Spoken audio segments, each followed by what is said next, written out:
Thanks to Martin Scorsese's epic Killers of the Flower Moon, the spotlight is on the horrific murders of the Osage tribe's people on which it's based. In this video, we'll uncover the history that put the target on their backs, the chilling murders, the evidence that broke the case, and the mysteries that remain unsolved. Keep watching if you want to arm yourself with the facts before seeing the film, or simply want to uncover the plight of the Osage in less than 3.5 hours. And don't worry, if you're just here for the history, we'll warn you before the spoilers.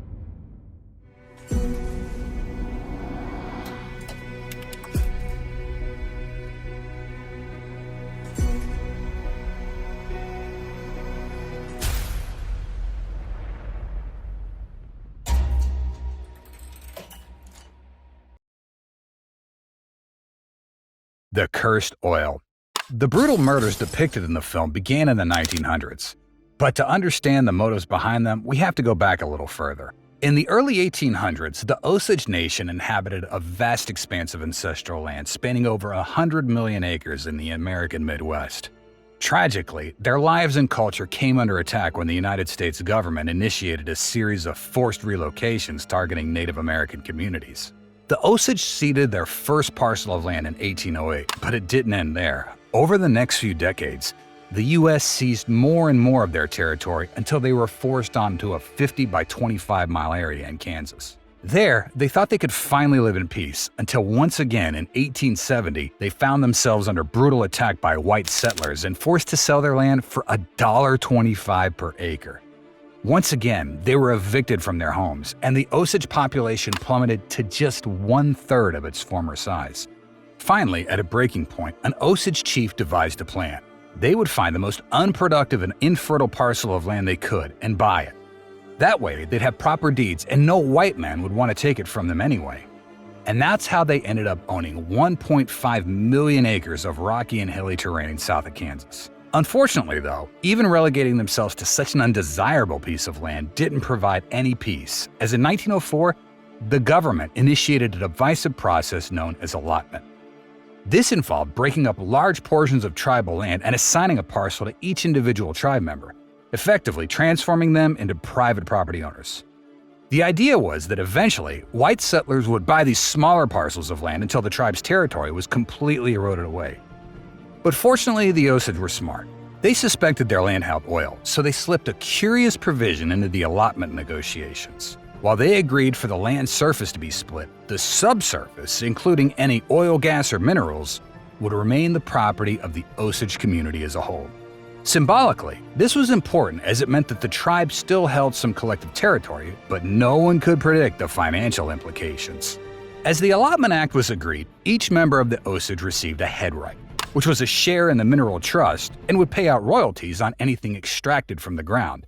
Cleverly, as the whole point was to retain the territory for the Osage tribe, these head rights couldn't be bought or sold. They could only be inherited and passed down through the generations. Only way a white person could get a hold of one would be to marry someone from the tribe and outlive them. Once the paperwork was in order, the Osage started leasing their land to prospectors, and in the early 1900s, their luck would finally turn. A rig hit a huge oil deposit, and a massive column of black gold rocketed up into the sky. They didn't just have some oil, they had enough to generate more wealth than all American gold rushes combined. Within a few years, the Osage were receiving the equivalent of hundreds of millions of dollars per year in royalties. They weren't just rich, they'd become the wealthiest people per capita in the entire world. The Guardians. As the money flowed in, the Osage embarked on a lavish spending spree. They built colossal terracotta mansions, hired white servants, and splashed their cash on fancy cars. Their wealth was so extreme that where a rich white man of the time would have one car, they'd each have 11. Pretty soon, the press got wind of the situation and started referring to them as the Red Millionaires and the plutocratic Osage, which bred jealousy, racism, and rage. It also attracted hordes of corrupt businessmen who planned to overcharge and trick them out of as much money as possible. Merchants began charging higher Osage prices, like $3,000 for a coffin. Doctors prescribed them the most expensive and addictive medications, and accountants would skim extra cash from their accounts. Appallingly, the prejudice wasn't limited to just a few lone con artists. It went as high as Congress, who also felt they needed to get the wealth under white control. So under the guise of protecting the supposedly financially naive Osage against price gouging, they introduced some regulations. These included a rule that meant no member of the Osage could be paid their head right without a certificate of competency. And unsurprisingly, none of the Osage was able to earn the certificate. Without it, the only way to access their money was through a white guardian.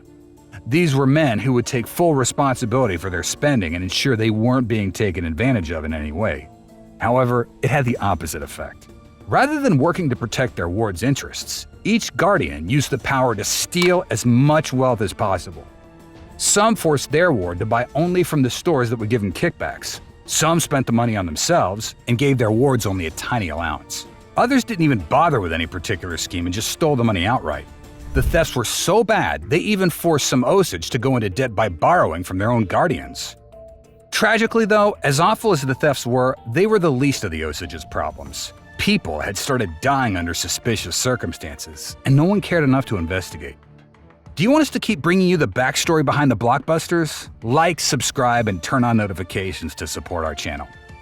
In the next chapter, we'll detail the murders and name the victims, so there are spoilers ahead, but we won't reveal the killer or killers until the final chapter. The Reign of Terror. The Reign of Terror started with a few unusual deaths. Seemingly healthy people were wasting away from consumption, alcohol poisoning, or wasting disease, which was strange for a community so wealthy. Then, people started going missing. One of the worst affected families was that of Molly Burkhart. Molly was an Osage woman married to a quiet man named Ernest, who moved to the area to work for his uncle, William Hale. This was a shrewd move on Molly's part for two reasons. Firstly, Ernest was white, so he could act as our guardian. This meant she retained far more control over her household finances than the majority of the Osage. And secondly, his uncle Hale was a wealthy and influential man and a great benefactor of the Osages. He donated to schools and hospitals, strictly upheld the law, and often called himself a true friend of the Osages. So it was great to have someone like him on her side. The first tragedy to befall the family came in 1918, just a year after Molly's wedding. Her little sister, who seemed to be a healthy 27-year-old, died suddenly from what her sisters called a peculiar wasting disease. Then, in 1921, Molly's older sister Anna Brown went missing. Anna was recently divorced and had slightly gone off the rails. She started staying out on weekend binges, fighting with her family, and spending her head-right fortune on shoes, handbags, and bootleg whiskey. In fact, the last time Molly had seen her was at a luncheon, where she got drunk, shouted at Molly and their sick mother, and flirted with Ernest's brother Byron, who got stuck with the task of driving her home. Ordinarily, Anna disappearing for a few days wouldn't have raised any alarms. But Molly was worried because a 30-year-old Osage man named Charles Whitehorn had gone missing the week before and still hadn't turned up. Desperate to locate Anna, the family launched a region-wide search effort but yielded no results. Then, a week after her disappearance, a gruesome discovery shook the community. An oil worker had noticed something strange sticking out of the brush near the base of a rig. Upon investigation, he uncovered a badly rotted corpse with 2 gunshot wounds between the eyes. In its pocket was a letter addressed to Charles Whitehorn, the man who'd gone missing the week before Anna. The news might have sent Molly into a panic, but she didn't have time to hear it because several miles away, a boy who'd been out hunting squirrels had chased one into a ravine and spotted a body. When the undertaker arrived, he and several men dragged the bloated and blackened corpse out of the ravine. They couldn't identify it due to the state of decomposition, but knew that Anna was missing, so summoned the family. Molly recognized the clothes immediately, but didn't believe it was really Anna until her brother-in-law pried open her mouth with a stick and revealed her trademark gold fillings. An autopsy conducted by local doctors James and David Schoon determined that Anna had met her end from a .32 caliber bullet to the back of her head. This was murder, and just like with Whitehorn, there was no doubt about it. The family descended into grief and terror. Molly pleaded with law enforcement for a proper investigation, but lacking evidence or much care for the Osage, they declared it a mystery. In desperation, she posted a $2,000 reward for information and hired a private investigator, and Hale did the same. Sadly though, the case seemed impossible to unravel and was full of misdirection. For example, Anna had no exit wound, so the bullet should have been lodged inside her skull, but the Schoon brothers swore they hadn't found one. They even exhumed her body and cut up her head with a meat cleaver to have another look. This suggested evidence tampering, but so many people had handled her body that it was impossible to narrow it down to a single culprit. Investigators also dealt with several false accusations, which went into such detail It seemed likely they'd been paid to misdirect the case. Meanwhile, Molly's mother seemed to suffer worse from the grief, and she died just 2 months later. Doctors concluded the cause of death to be either heartbreak or the mysterious wasting disease that had killed Minnie. However, just a few months later, another tragedy opened their eyes. In quick succession, 2 more Osage died of horrific electrocution-like convulsions and suffocation, which appeared very much like strychnine poisoning. Suddenly, it became clear that the Osage weren't being disproportionately affected by consumption and wasting disease. They were being poisoned. This was horrifying news to Molly and her only remaining sister, Rita. The order of the deaths had meant their entire family's head rights had passed to them, and they could almost feel the targets burning into their backs. And what made it worse was that local law enforcement remained uncooperative, either steeped in corruption, infected with racism, or paralyzed by fear. However, not everyone was against them. Barney McBride, a local oilman, decided that something needed to be done. So in August 1922, he went to Washington, D.C. to beg for a federal investigation into the murders. Eerily, he was greeted in his boarding house by a telegram warning him to be careful. That same evening, as he left to play billiards, someone approached him from behind, pulled a burlap sack over his head, and abducted him. He was found dead the next morning, naked, with his head beaten in, and more than 20 stab wounds across his body. Now, it seemed it wasn't just the Osage being murdered, but also anyone willing to help them or investigate their deaths. January and February the following year saw 3 more Osage murders, including that of Hale's best friend, Henry Roan, who was found slumped in his Buick with a .45 caliber gunshot wound to the back of the head. By this point, Molly and the entire Osage community were living in fear. They installed electric lights outside their homes, kept their children indoors, and many fled to California. Those who stayed bought guard dogs, but most fell victim to poisoning. Molly's sister and brother-in-law, Rita and Bill, even relocated from their remote home to Fairfax after hearing strange noises outside. Unfortunately, though, this wasn't enough to save him, and in March 1923, Molly and Ernest were awoken at 3 a.m. by an earth-shaking boom. Rushing outside in their pajamas, they discovered that Rita and Bill's home had been reduced to rubble. Bill was found first, alive but with his legs seared beyond recognition. Rita was uncovered next, dead, and the body of their white servant Nettie was most difficult to recover as she'd been blown into multiple pieces. Swiftly, the Schoen brothers loaded Bill into an ambulance and dosed him with morphine until he lost consciousness. At the hospital, he came around occasionally, but couldn't give any clear information, and died 4 days later. The bombing was finally an attack severe enough to prompt action from the governor of Oklahoma, and in April 1923, he sent his top investigator to look into the murders. However, the corruption was so pervasive that just 2 months later, he was caught accepting bribes and sent to prison. In the same month, another Osage man was poisoned, but survived long enough to speak to his attorney, W.W. Vaughn. Vaughn had been investigating the murders on his own and had stashed a collection of evidence in a hiding spot. He knew that visiting his dying client was a risk and told his wife where to find the evidence should anything happen to him. At the meeting, he obtained the final pieces of the puzzle and called the Osage County sheriff with the news that he'd cracked the case. He knew everything. He knew the killer, and he'd reveal it as soon as he returned. So he boarded a train home, ready to finally expose those responsible. However, just north of Oklahoma City, he disappeared from his cabin. A frantic search operation involving bloodhounds and Boy Scouts ensued, and after a 36-hour search, his mangled body was found on the tracks. Naked, like the murdered oilman, and with a broken neck. No notes or documents were found, and whoever did it had also managed to clear out his hiding spot back home. The situation for the Osage seemed hopeless. By the time Vaughn was killed, they'd lost 24 tribe members and every man who'd attempted to investigate or provide evidence. Local and state law enforcement was too corrupt, racist, or scared to help. Their only hope was a federal investigation, but the FBI didn't exist yet. The truth. In this final chapter, we'll reveal the killer or killers responsible for the atrocities committed against the Osage. So, once again, there are spoilers ahead. While there was no FBI, there was a BOI, the Bureau of Investigation, and it was headed by J. Edgar Hoover. Fortunately for the Osage, the 29-year-old Hoover was looking for a high-profile case to prove the Bureau's worth. And fortunately for Hoover, the Osage were willing to pay them $20,000 to investigate. Regrettably, the Bureau's initial attempt to solve the murders ended in disaster. Realizing that no one would willingly cooperate, they released a criminal named Blackie Thompson from prison with a condition that he'd become an undercover informant. However, instead of assisting with the case, Thompson went on a crime spree, robbed a bank, and killed a police officer. Understandably, Hoover regretted his decision to take on the investigation, but couldn't back out. So his next plan was to send in former Texas Ranger Tom White. This turned out to be an excellent decision as White understood what had to be done. He swiftly assembled a team of undercover agents and sent them in under the guise of an insurance salesman, medicine man, cattleman, and prospector. This allowed them to get close to those involved and start assembling the list of names that would ultimately solve the case. Their first breakthrough came from an elderly farming couple who mentioned that Byron Burkhart had not taken Anna home on the night of her death. Instead, they'd seen the pair heading west. Following this lead, the agents discovered that Byron had taken her to a speakeasy until 1 a.m. and had a heated argument at 3 a.m.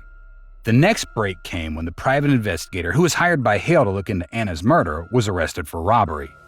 He claimed that Hale hadn't actually hired him to find the killer, but instead to produce false witnesses and construct an alibi for those involved.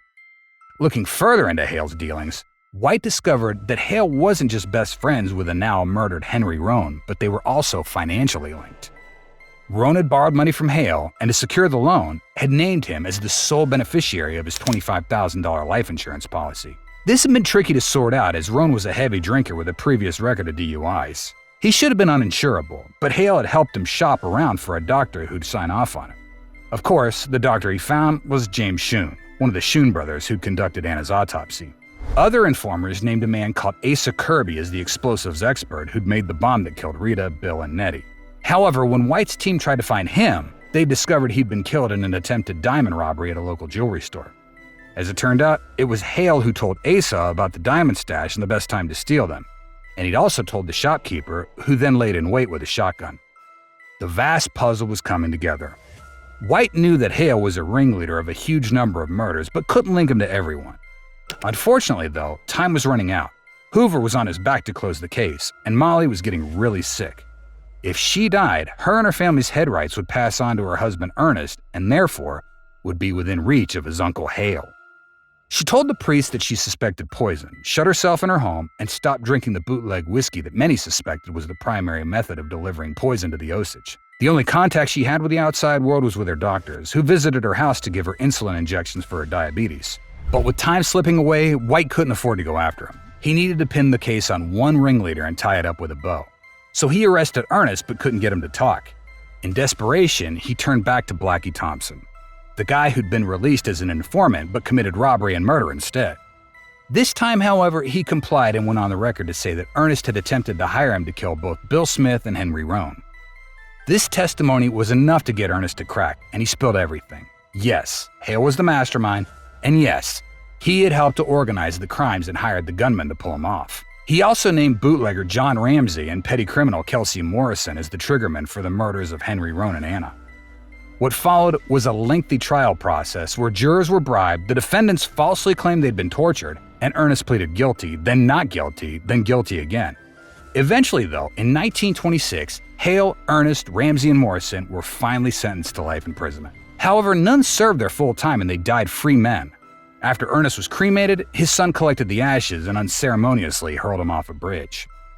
Happily, following the arrests, the Osage murders stopped, and Molly recovered from a mysterious disease.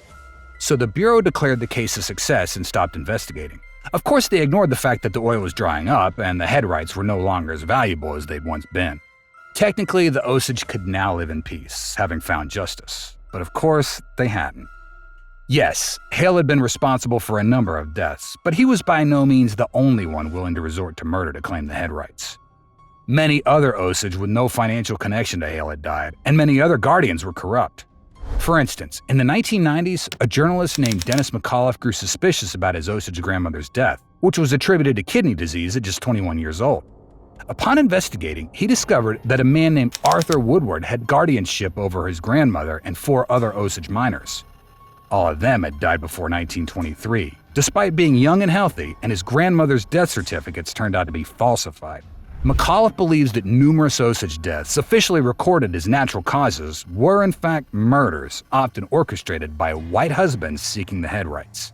The official FBI death toll is just 24, but the true number is likely in the hundreds. Other suspects include the Schoen brothers, who were the ones who couldn't find the bullet that killed Anna, who verified Roan's life insurance, who dosed Bill with morphine, who delivered Molly's insulin, and who conducted all of the autopsies. Then there are the lawmen, attorneys, and corrupt businessmen who turned a blind eye, accepted bribes, swindled, and refused to investigate as the Reign of Terror took hold. In essence, hundreds were complicit in the murders and were never brought to justice. And this is the point that the author of Killers of the Flower Moon, David Grann, wants to press. Some might say that the killings happened too long ago to investigate further, but Grann himself thinks he managed to solve the death of attorney Vaughn through his research for the book. It was a man called H.G. Burt who was on the same train that night and just happened to be an associate of Hale and a guardian of Vaughn's daughter. Of course, this could be a coincidence, but the revelation brought some peace and closure to Vaughn's surviving family. The tragic end of this story is that most of the Osage descendants have folders of evidence they've collected over the years to try and solve the deaths in their own families, but many of them will never find answers. So what do you think? Is the case closed? Or should more effort be made to uncover the true extent of the Osage murders and those responsible? Tell us what you think in the comments, and remember to like, share, and subscribe. Your support will help build this channel so we can keep revealing the shadows of history.